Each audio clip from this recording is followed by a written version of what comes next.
welcome to HT's weekly talk show, The Interview. His posting outside his home state of West Bengal changed a great deal for bureaucrat turned politician. For starters, it was his name. Originally, Johar Sirkar, for the non Bangla speaking people, he was Jawahar Sarkar. He is TMC's new kid on the block, someone whose nomination to the Rajya Sabha came as a surprise. In this edition of HD's weekly talk show, The Interview, we speak to Johar Sirkar on how he did it and what he would do next. Welcome to the show, Mr. Sirkar, and thank you for being with us. And congratulations, because by the time viewers watch this show, you would have been elected to the Rajya Sabha.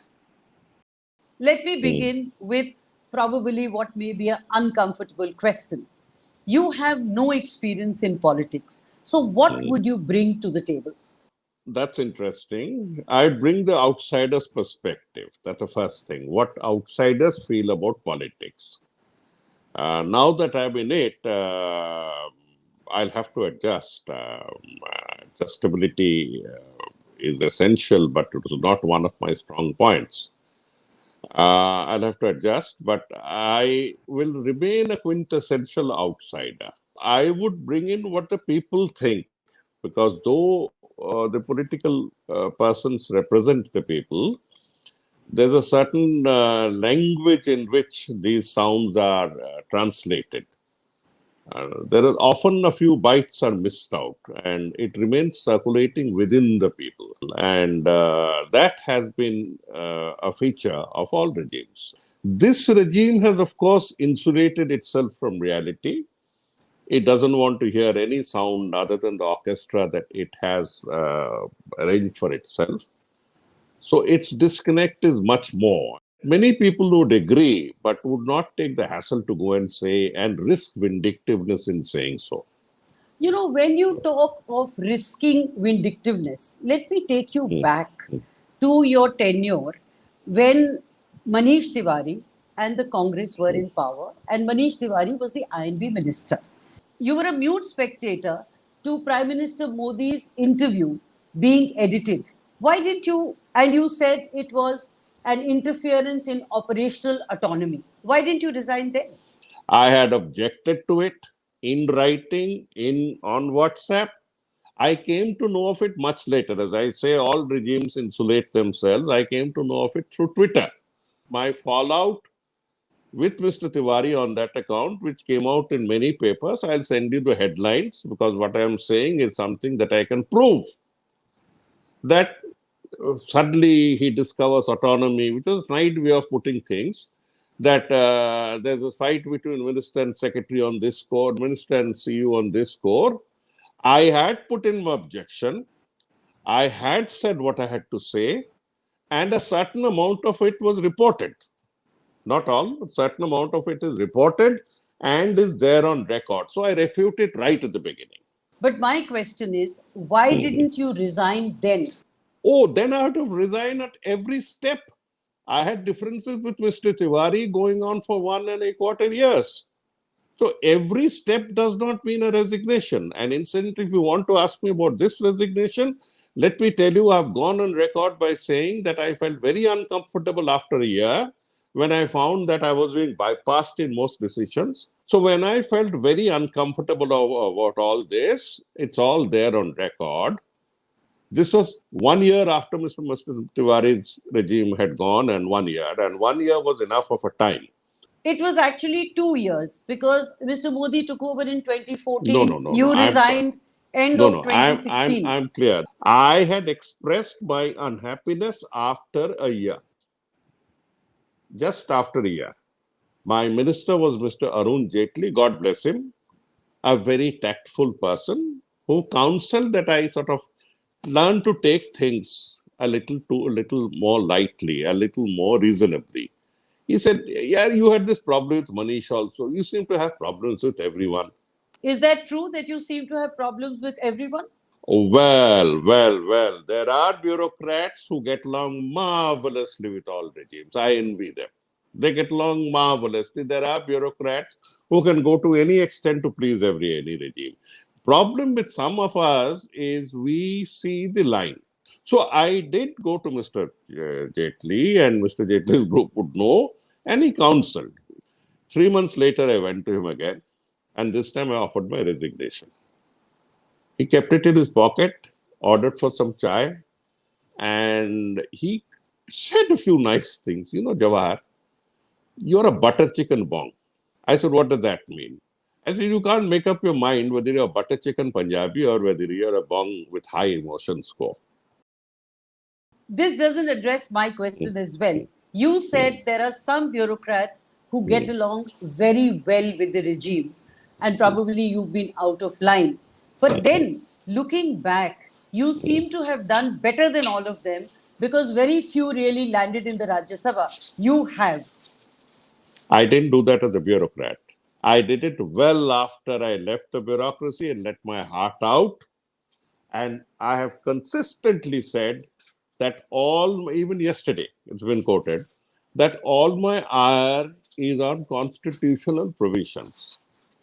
As long as you're playing it by the rules, as long as you're playing it within democratic and secular framework, I am with you. Mr. Sivkar, benefits usually come post retirement. They don't come during a tenure.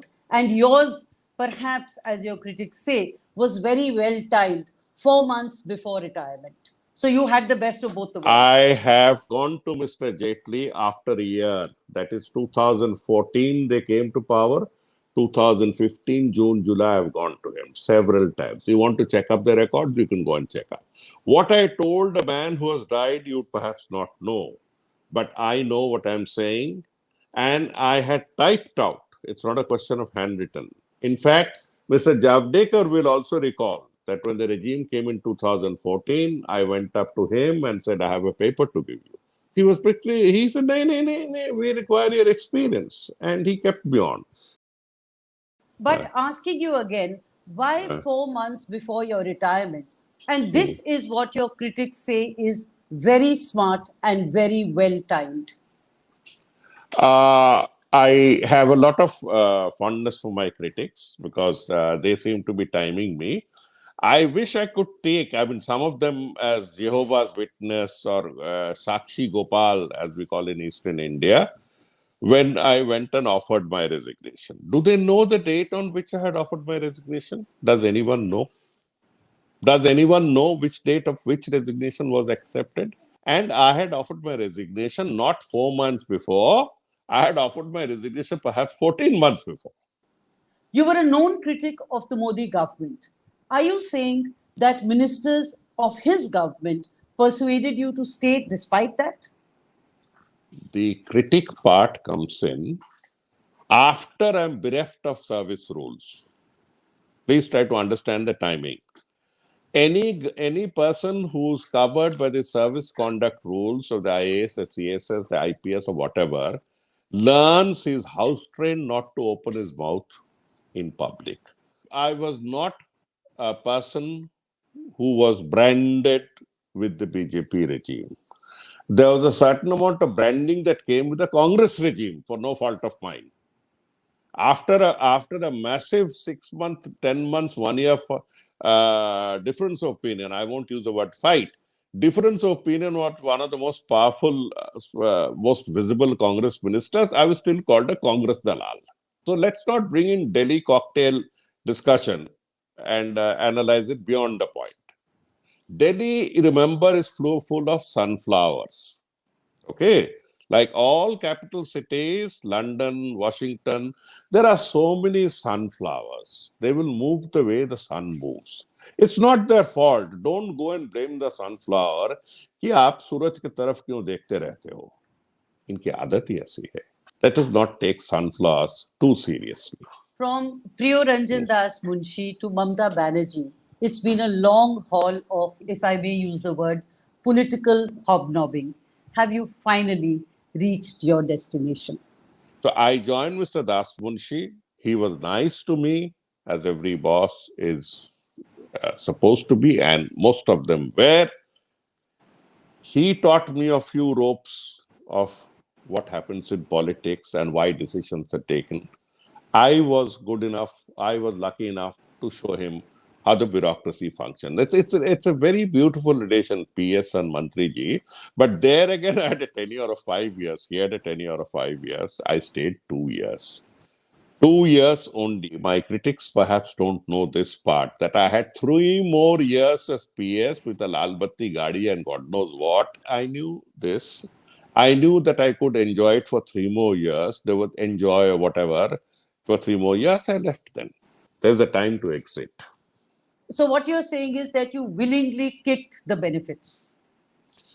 I got out of it because I felt that A, it would be a plateau. There is many a time, Kumkum, when everyone thinks that he or she has reached a plateau. Whenever you get this feeling of reaching a plateau, you look for a few steps higher or different. I have done that consistently. And you will continue doing that. And even in politics, if 2 years down the line of your 5 year tenure, you realize you've reached a plateau, you will quit. I will not indulge in forecasting because I have stayed full tenures. I mentioned the Dasmunshi posting as an exception to my arrival in Delhi. I came into Delhi like a Connecticut Yankee in Arthur's court, right from outside. This city has also its subtleties. These subtleties have to be understood, and you can only understood after you trip and fall a few times. I had to get adjusted. There's no question of taking in and jumping in and standing on the precipice and saying that this nothing. You see, this one is makes me feel kind of odd. I get up in the morning and say, yeah, I'm not a bureaucrat or retired bureaucrat anymore. Whether I like it or not, I am in politics. Whether you like it or not, because your critics say that you planned every move very carefully and cleverly, if I may use this term again. So let's not get into this planning thing. If a person has not planned his career, she or he is beneath discussion. So let me ask you, and please answer this honestly. Did you plan landing in politics? Did you plan to be a politician? No, I'll put it bluntly, no. It restrains me, takes away uh, one of the occupations that had kept me busy after retirement, and that was to come out bluntly and analyze politics, and in the course, go in for what they say collateral damage. So why didn't you tell Mamata Banerjee that and politely refuse the offer of being in the Rajya Sabha? I thought about it. Fate knocks but once. You are asking me after 4 years of leaving Delhi questions for the first time because that fate knocked. You know what's common between bureaucrats and medicine? They come with definite dates of manufacture. They come with definite dates of expiry. Okay, and after the expiry, it's best not to touch either. There are some restless souls, some pangebaj, who decide that I'm going to stick my neck out like a giraffe, which I did incidentally. None of the critics noticed.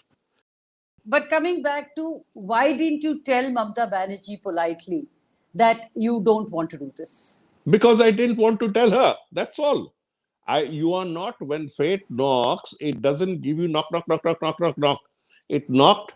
She had a huge array of choices. The media had been speculating on very senior persons like Mr. Yashwant Sinha, 20 years my senior in the IAS. All of a sudden, if this lady decides on me, she has her own logic and says, will you please join us? I said, no, no, no, no, no. I am not going to join you. Bapre, my entire thing. So, of course, there was an option. So let's not mimic it. There was an option of saying no.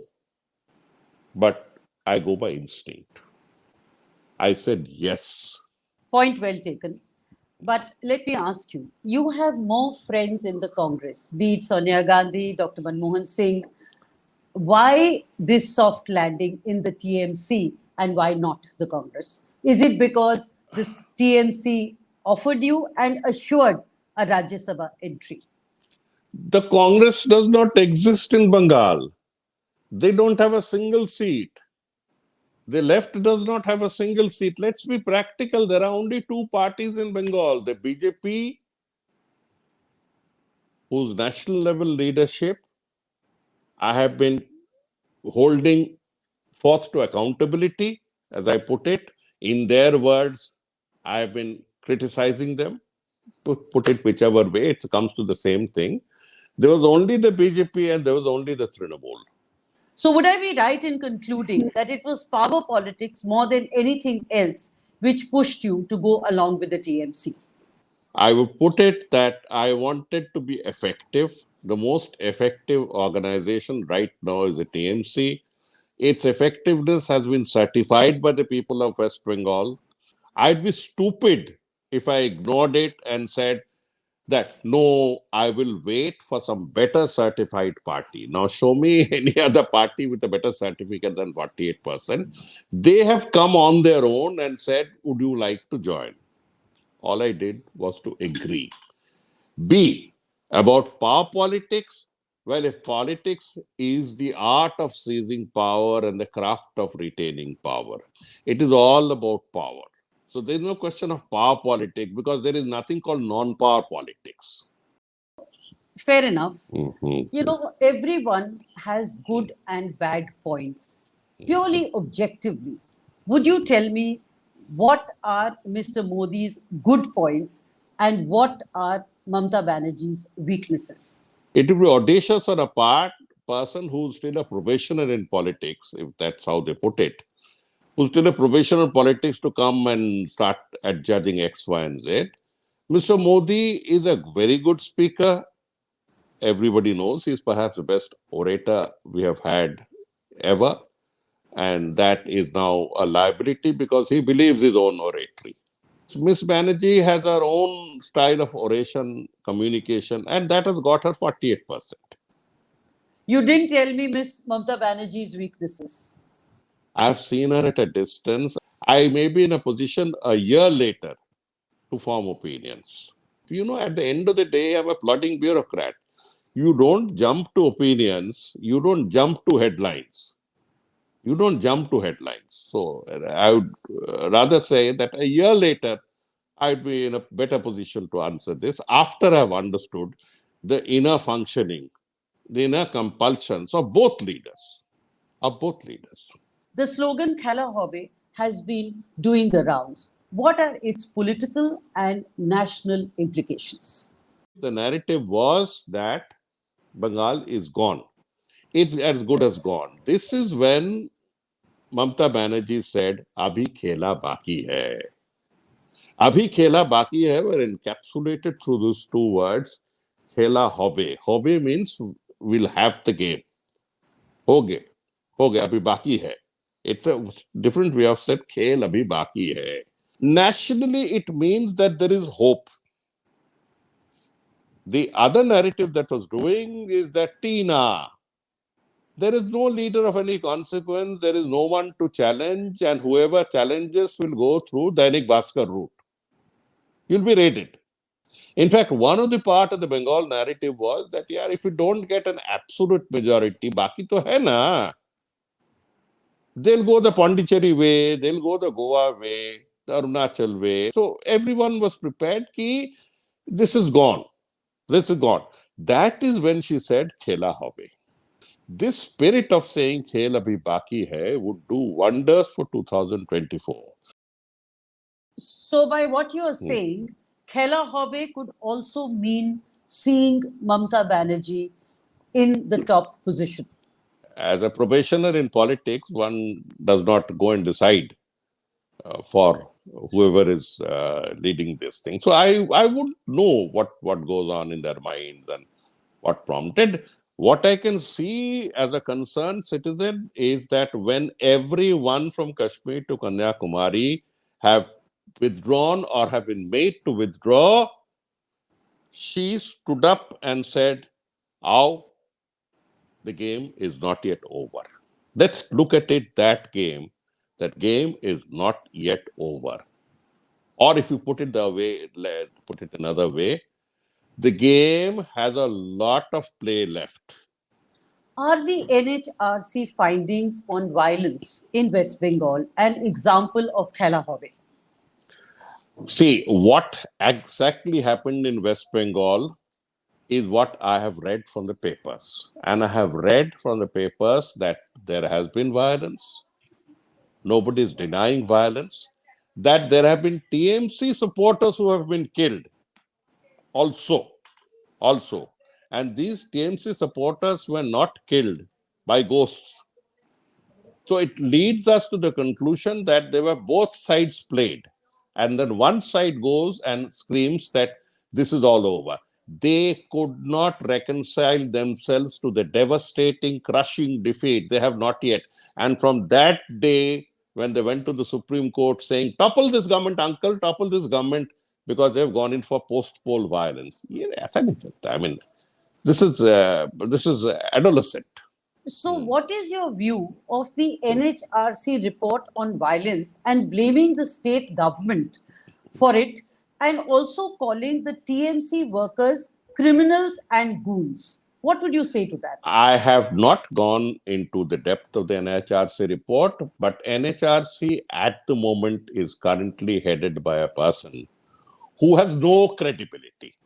So if someone like him, who's known to be user-friendly, who's known for many other things, heads it. So if you have packed the body with people like this, you may have typed the report in Jhanewala or somewhere and filled in names.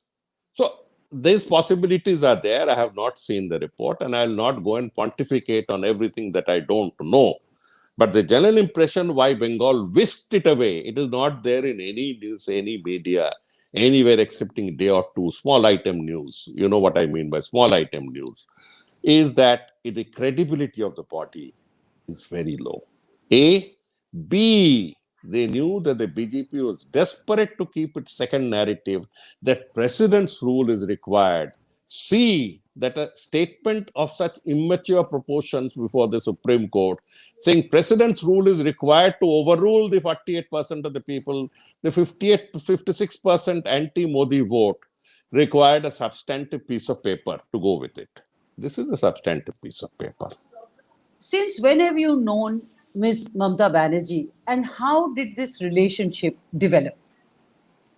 See, I was a magistrate in Bengal, and my first recollection is that in 1983, when I was additional district magistrate, 7 years after joining, I was given charge of a law and order situation outside a police station in South Calcutta. Those days, the police would not take any action without having a magistrate hand. So I went there, there were forces, there were protests, and he was one of the leading protesters. In 86, when I came to Delhi as PS to Mr. Das Munshi, Mr. Das Munshi was one of the top leaders of the party in of the Congress in the House, and everyone would come. So in that case, along with all leaders, I have seen her come and meet Mr. Das Munshi, and while waiting to meet, we got to have a cup of tea. And it went on like this. The relation or the amount of knowledge that I have with what Ms. Banerjee is the same that I have for many other leaders. But then the difference is that I saw her determination, the way she streaked past everyone with her own style, which people say is raw aggression. And then she has been object of watching. A person who's going places. Did she notice you, or did you knock her door? I did not knock her door. I'm making it clear to those critics who will be salivating to be waiting outside a leader of consequence. I did not knock. I am on public record. I did not knock. I did not contact. It came to me. I accepted it. So she approached you. She approached me. She approached me all of a sudden, which took me off. And it came as an unknown number. So one doesn't pick up unknown numbers. And then it came a third time, I picked it up and it came directly and said, and to the point, no hedging around and all that, that this is a seat, you know about it. I said, yes, we have chosen you. And then you could knock me off with a feather. I said, why me? But then I said, okay, now let's not get into that. Let's get into the operational part of it.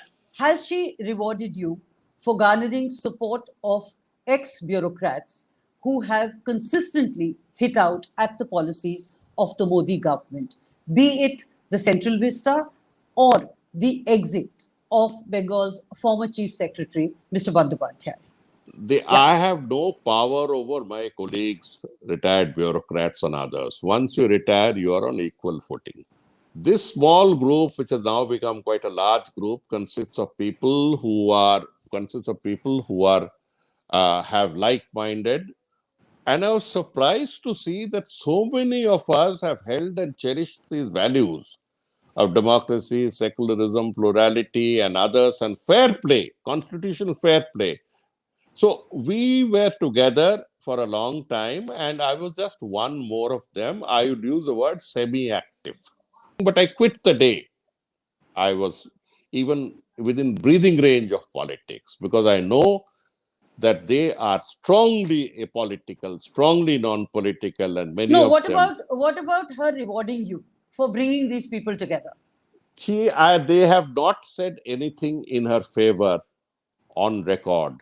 No, they have They have not. criticized the Modi government on They issues have she would been want. criticizing the Modi government through some 46 petitions. Don't pick and choose. All 46 or 56 petitions, you can go and count them. They are on the website, are critical of the Modi government, not as the Modi government, but having crossed the red line. Having crossed the yellow line, that's all. And Mamata Banerjee has not come in anywhere. So why are you No. My talking? question was different. My question was that has she rewarded you, as some say, for bringing together the IAS and ex-bureaucrats to criticize some of the policies of the Modi government, including Central Vista project, and of course the ill treatment meted out to Alfred Bandyopadhyay? I'll put it this way.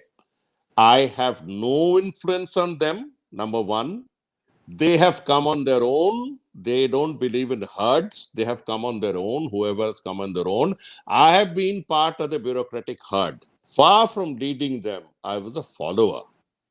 So there can be no reward to a follower. You don't pick out one on a follower. So that first charge is just bullshit. The second word about Alapon, I have seen him from a time he was probationer. Can you ever imagine in the history of India, a prime minister picking up on a civil servant who has just followed orders, who was there just behind his chief minister as he's expected to be? Have you seen the degree of vindictiveness? Is it human? I was one of them who stood up with him. And again, I'm proud of it. I did right by standing next to him. And if that was a reward, God only knows. Let the speculators get in. You may want to kill me for repeating, but let me ask you. There is a great deal of resentment for your nomination, and senior leaders like Yashwant Sinha and Mukul Roy are now feeling that they have been upstaged. Is your next step to dethrone, if I again may use the term, spokespersons in Delhi? Nothing is decided by my ambition. Cut it all out. What of politics do I know? Yashwant Sinha and Mukul Roy can ask the same question about your nomination and say, what politics does he know for him to take what would have been Absolutely. our place? Absolutely. They are entitled to ask whatever they want to ask, and they can ask the person who's taken the choice. I only hope to utilize my experience of nearly 42 years in the IAS, the amount of experience that I've picked up, to add some strength to the ongoing debate against a regime that is the most draconian since Aurangzeb.